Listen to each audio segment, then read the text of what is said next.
Morning welcome to exam today 15 March 2026ના relative current અફેર્સની discussion આ વિડીયોમાં આપણે કરવાના છે. તો છેલ્લે સુધી વિડીયો સાથે બની રહેજો. કરંટ અફેર્સ ઇમ્પોર્ટન્ટ ટોપિક છે, દરેક એક્ઝામમાં પ્રશ્ન પૂછવામાં આવે છે. ટોપિક પર આવીએ. 15 માર્ચ ક્વેશ્ચન નંબર 1 છે, હાલમાં વિશ્વ ઊંઘ દિવસ ક્યારે ઉજવવામાં આવ્યો? તો મિત્રો દર વર્ષે 13 માર્ચના રોજ વિશ્વ ઊંઘ દિવસ ઉજવવામાં આવે છે. 13 માર્ચે વિશ્વભરમાં વિશ્વ ઊંઘ દિવસ ઉજવવામાં આવે છે. આ દિવસનો હેતુ લોકોને સારી અને પૂરતી ઊંઘના મહત્વ વિશે શિક્ષિત કરવાનો છે. સેકન્ડ છે, હાલમાં 12 માર્ચ 2026ના રોજ કયા દેશનો 58મો સ્વતંત્રતા દિવસ ઉજવવામાં આવ્યો? તો રાઈટ આન્સર છે આમાં મોરિશિયસ કન્ટ્રી. બરાબર. મોરિશિયસ 12 માર્ચ 1968ના રોજ બ્રિટનથી સ્વતંત્રતા મળી હતી. તેથી 2026માં 58 વર્ષ પૂર્ણ થતા 58મો સ્વતંત્રતા દિવસ ઉજવાયો. આ દિવસને નેશનલ ડે તરીકે પણ મોરિશિયસમાં ઉજવવામાં આવે છે. ક્વેશ્ચન નંબર 3 છે, હાલમાં કઈ બેંકે ઈપીએફઓમાં જોડાઈને ઈપીએફ ચૂકવણી સેવા શરૂ કરી? તો મિત્રો ઈપીએફઓનું પૂરું નામ છે એમ્પ્લોય પ્રોવિડન્ટ ફંડ. બરાબર. તો south Indian bank right answer થશે. સાઉથ ઇન્ડિયન બેંક કર્મચારી ભવિષ્ય નિધિ સંગઠન સાથે મળીને એક નવી ઈપીએફ ચૂકવણી સેવા શરૂ કરી. આ સેવા દ્વારા નોકરીદાતાઓ હવે બેંકના ઇન્ટરનેટ બેન્કિંગ પ્લેટફોર્મ દ્વારા સીધા કર્મચારી ભવિષ્ય નિધિ યોગદાન ચૂકવી શકશે, જેનાથી કાનૂની ચૂકવણી ઝડપી અને વધુ અનુકૂળ બનશે. 4 નંબર છે, હાલમાં ગુજરાતમાં કોના હસ્તે મારી રાષ્ટ્ર પ્રથમની કલ્પના પુસ્તકનું વિમોચન થયું છે? તો રાઈટ આન્સર છે મિત્રોમાં ભૂપેન્દ્રભાઈ પટેલ. બરાબર. પુસ્તકના લેખકની વાત કરીએ તો આ પુસ્તક ઉદય માહુરકર દ્વારા લખવામાં આવ્યું અને તેનું પ્રકાશન નવભારત સાહિત્ય મંદિર દ્વારા કરાયું છે. વિદ્યાર્થી મિત્રો, આવનારી તમામ પરીક્ષાઓ માટે એક્ઝામ ટુડેનું લેટેસ્ટ એક વર્ષનું કરંટ અફેર્સ, જેમાં તમને Olympic, Paralympic, Covid, IPL, GI tag, બદલાના વર્તમાન પદાધિકારી, પુસ્તક લેખક, company CEO, brand ambassador, award GK, sport GK, G20 summit, T20 world cup, FIFA world cup, election GK, Ayodhya GK, budget, champions trophy, IPL, Padma award સહિતના topic wise current અફેર્સની PDF, છેલ્લા એક વર્ષની લેટેસ્ટ મંથલી કરંટ અફેર્સની PDF, 10,000થી વધારે પ્રશ્નો, India Gujarat international લેવલનું પૂરું કરંટ અફેર. તો પીડીએફ માટે ઓનલી ₹250, 9510411961 પર ગૂગલ પે, ફોનપે, પેટીએમ કંઈ પણ કરો, સ્ક્રીનશોટ મોકલી આપો. 2 મિનિટમાં પીડીએફ મળી જશે. તમામ પરીક્ષાઓમાં 100% કરંટ અફેર મિત્રો આપણું પૂછાય છે. કોઈને ડેમો પીડીએફ જોવી હોય, ગઈ પરીક્ષામાં પૂછાયેલા સબૂત જોવા હોય તો પણ આ નંબર પર મેસેજ કરો. હાલમાં ભારતનો બીજો સંપૂર્ણ સાક્ષર કેન્દ્રશાસિત પ્રદેશ કોણ બન્યો છે? તો રાઈટ આન્સર છે આમાં ચંડીગઢ. બરાબર. પંજાબ અને હરિયાણાનું પાટનગર મિત્રો ચંડીગઢ છે. ચંડીગઢે લગભગ 99.93% સાક્ષરતા દર હાંસલ કર્યો. ભારતનો પ્રથમ સંપૂર્ણ સાક્ષર કેન્દ્રશાસિત પ્રદેશ લદ્દાખ છે. બીજો કયો છે? બીજો બની ગયો છે ચંડીગઢ. બરાબર. આ સિદ્ધિ ઉલ્લાસ નવભારત લિટરસી પ્રોગ્રામ હેઠળ પ્રાપ્ત થઈ હતી. 6 છે, હાલમાં ઇન્ટરનેશનલ રેલ કોચ એક્સપો 2026 ક્યાં આયોજિત કરવામાં આવ્યું છે? તો રાઈટ આન્સર છે મિત્રોમાં ચેન્નઈ ખાતે.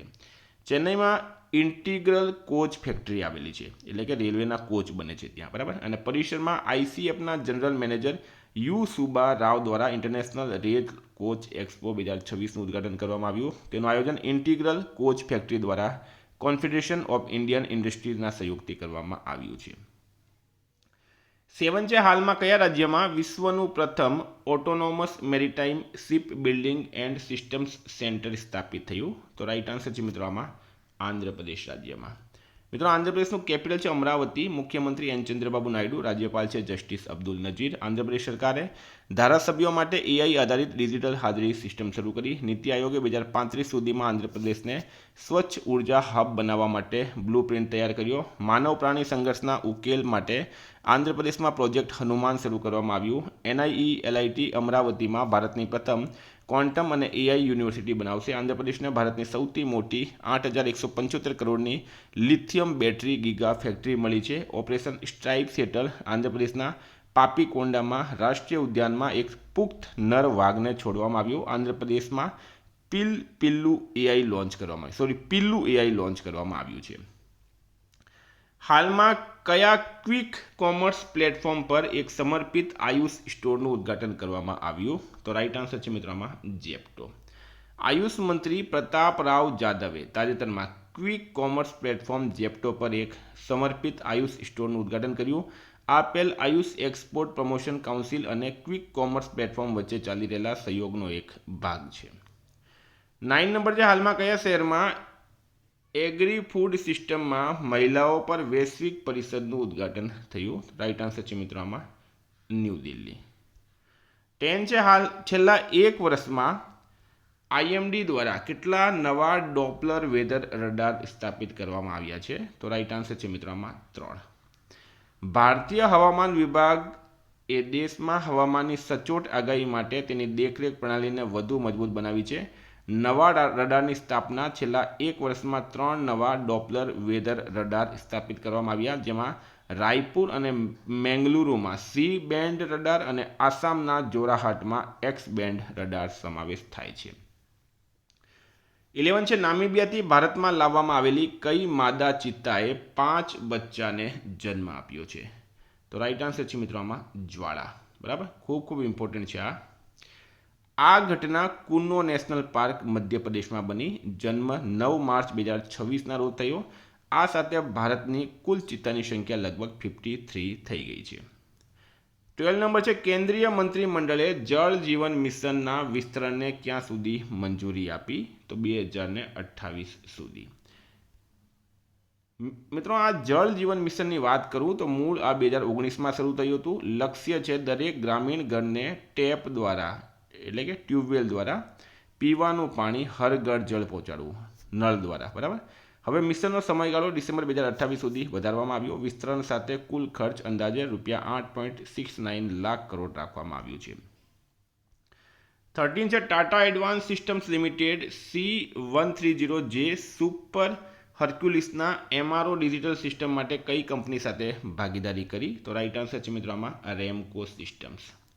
ટાટા ગ્રુપની કંપની ટાટા એડવાન્સ સિસ્ટમ લિમિટેડે C130J સુપર હર્ક્યુલસ વિમાનના એમઆરઓ એટલે કે મેન્ટેનન્સ, રિપેર એન્ડ ઓવરહોલ માટે ડિજિટલ સિસ્ટમ વિકસાવવા માટે રામકો સિસ્ટમ સાથે ભાગીદારી કરી છે. 14 છે, હાલમાં ભારતીય સેનાએ ઓપરેશન સાગરબંધુ હેઠળ કયા દેશમાં એક મોટો પુલ પ્રોજેક્ટ શરૂ કર્યું? તો મિત્રો શ્રીલંકા રાઈટ આન્સર થશે. વાત કરું મેં શ્રીલંકાની, તો ભારત અને શ્રીલંકા વચ્ચે પાક સ્ટ્રીમ આવેલી છે. બરાબર. ભારતે શ્રીલંકા માટે $450 મિલિયનના રાહત પેકેજની જાહેરાત કરી. શ્રીલંકામાં ભારત દ્વારા ભંડોળ પૂરું પાડવામાં આવેલા બહુવંશીય ત્રિભાષી શાળાનું ઉદ્ઘાટન કરાયું. ભારતે મનાર ઇમરજન્સી કેર યુનિટ માટે શ્રીલંકા સાથે એમઓયુ પર હસ્તાક્ષર કર્યા. શ્રીલંકામાં વિદેશ મંત્રી એસ જયશંકરે 120 ફૂટ લાંબા બેલી બ્રિજનું ઉદ્ઘાટન કર્યું. ભારત અને શ્રીલંકાની સંયુક્ત લશ્કરી કવાયત મિત્ર શક્તિ 2025 કર્ણાટકના બેલાગવીમાં ફોરેન ટ્રેડિંગ નોડ ખાતે યોજાઈ હતી. શ્રીલંકા પ્રવાસનને પ્રોત્સાહન આપવા માટે 40 દેશોને મફત વિઝા આપશે. દક્ષિણ અમેરિકન દેશ ચીલીના નવા રાષ્ટ્રપતિ તરીકે હાલમાં કોણે કાર્યભાર સંભાળ્યો? તો રાઈટ આન્સર છે મિત્રોમાં જોસ એન્ટોનિયો કાસ્ટ. 16 છે, હાલમાં ડીઆરડીઓ એટલે કે defence research and development organisation અને ભારતીય નૌકાદળે કયા રાજ્યના દરિયાકાંઠે P-8I વિમાનથી સ્વદેશી એર ડ્રોપેબલ કન્ટેનર ADC 150નું સફળ પરીક્ષણ કર્યું? તો મિત્રો ગોવા રાઈટ આન્સર થશે. તો ગોવાના હાલમાં કેપિટલ છે પણજી, સીએમ છે પ્રમોદ સાવંત, રાજ્યપાલ છે પુષ્પતિ અશોક ગજપતિ રાજુ. મિત્રો ગોવાની વાત કરું, ગોવામાં આંતરરાષ્ટ્રીય ખારાશ પરિષદ વી કેર 2025 શરૂ થઈ. ગોવામાં ફિડે ચેસ વર્લ્ડ કપ 2025નું ઉદ્ઘાટન થયું. ગોવા સરકારે શાળા અને કોલેજોના અભ્યાસક્રમમાં ચેસનો સમાવેશ કર્યો. આંતરરાષ્ટ્રીય પર્પલ ફેસ્ટિવલની ત્રીજી આવૃત્તિ પણજીમાં યોજાઈ. કુશાવતી ગોવાનો ત્રીજો જિલ્લો બન્યો. ગોવાના મુખ્યમંત્રીએ હિસ્ટ્રી ધેટ ઇન્ડિયા ઇગોન્ડ પુસ્તકની નવી આવૃત્તિનું વિમોચન કર્યું. ગોવામાં 56મો આંતરરાષ્ટ્રીય ફિલ્મ મહોત્સવ યોજાયો. ગૃહમંત્રી અમિત શાહે ગોવામાં माझे घर યોજના શરૂ કરી. તો વિદ્યાર્થી મિત્રો આ હતા કરંટ અફેર્સના પ્રશ્નો. વાત કરીએ રિવિઝનની. 14 માર્ચ 2026 રિવિઝન પર આપણે આવી ગયા. વિશ્વ કિડની દિવસ ક્યારે ઉજવવામાં આવ્યો? 12 માર્ચે. ઇન્ટરઓપરેબલ ફોજદારી ન્યાય પ્રણાલીના અમલીકરણમાં હાલમાં કયા રાજ્યે પ્રથમ સ્થાન મેળવ્યું? ઉત્તરાખંડે. કયા શહેરમાં ભાષિણી રાજ્યમ ગુજરાત ચેપ્ટર વર્કશોપ યોજાઈ? ગાંધીનગરમાં. નાગોરી પાન મેથી કયા રાજ્યની છે જેને પ્રોટેક્શન ઓફ પ્લાન્ટ વેરાયટીઝ અને ફાર્મર્સ રાઇટ્સ ઓથોરિટી દ્વારા પેટેન્ટ આપવામાં આવી? રાજસ્થાન રાઇટ આન્સર છે. નીતિ આયોગ હાલમાં બહાર પાડવામાં આવેલા ફિક્સલ હેલ્થ ઇન્ડેક્સમાં કયો રાજ્ય ટોપ પર રહ્યું છે? ઓડિશા. 1 એપ્રિલ 2026થી આર્મી સ્ટાફના ઉપાધ્યક્ષ તરીકે કોણે કાર્યભાર સંભાળશે? ધીરજ શેઠ ભારતના સમૃદ્ધ હાથવણાટ વારસાને પ્રદર્શિત કરવા માટે હાલમાં વિરાસત શક્તિ નામના હાથવણાટ પ્રદર્શનનું ઉદ્ઘાટન ક્યાં થયું? ન્યૂ દિલ્હીમાં. હાલમાં કયા દેશે ફિફા વર્લ્ડ કપ 2026માં રમવાનો ઇનકાર કર્યો છે? ઈરાન રાઇટ આન્સર છે. સુપ્રીમ કોર્ટે કોને નિષ્ક્રિય ઈચ્છા મૃત્યુ કરાવવાની પરમિશન આપી? હરીશ રાણાને. ફોર્બ્સ વિશ્વ અબજપતિઓની યાદી 2026 મુજબ ભારતમાં કેટલા અબજપતિ છે? 229. કઈ સંસ્થાના સંશોધકોએ પરાગરજ ઓળખવા માટે એઆઈ ફ્રેમવર્ક વિકસાવ્યું? આઈઆઈટી ગાંધીનગર. હાલમાં ભારતે અમેરિકામાં કપાસના ઉત્પાદનોનો સૌથી મોટો નિકાસકાર બનવા માટે કયા દેશને પાછળ છોડી દીધું? ચીન રાઇટ આન્સર છે. હાલમાં કયા રાજ્યમાં ભારતીય ઓર્કિડ મહોત્સવ 2026નું આયોજન કરવામાં આવ્યું? સિક્કિમમાં. કયા રાજ્ય સરકારે એક્યુઆઈ અને તળાવના સ્વાસ્થ્ય પર નજર રાખવા માટે લેક એન્ડ એર વોચ પહેલ શરૂ કરી? ગુજરાત રાઇટ આન્સર છે. હાલમાં હરમન પુલકેનું 87 વર્ષની ઉંમરે નિધન થયું છે. તેઓ ઇતિહાસકાર હતા. મિત્રો ગઈકાલે પ્રશ્ન પૂછાયો, હાલમાં ઇન્ડિગોના અંતરિમ સીઈઓ તરીકે કોણે કાર્યભાર સંભાળ્યો? રાહુલ ભાટિયા રાઇટ આન્સર હતું. આજનો પ્રશ્ન છે, શૈલેષ કુમારે world para athletics grand prix 2026માં કયો મેડલ જીત્યો? એનો જવાબ તમારે કમેન્ટ બોક્સમાં જણાવવાનું. વિદ્યાર્થી મિત્રો, વોટ્સએપ ટેલિગ્રામની લિંક ડિસ્ક્રિપ્શનમાં છે. પીડીએફ માટે 9510411961 પર કોન્ટેક્ટ કરો. Thank you. ફરી મળીશું. જય હિન્દ, જય ભારત.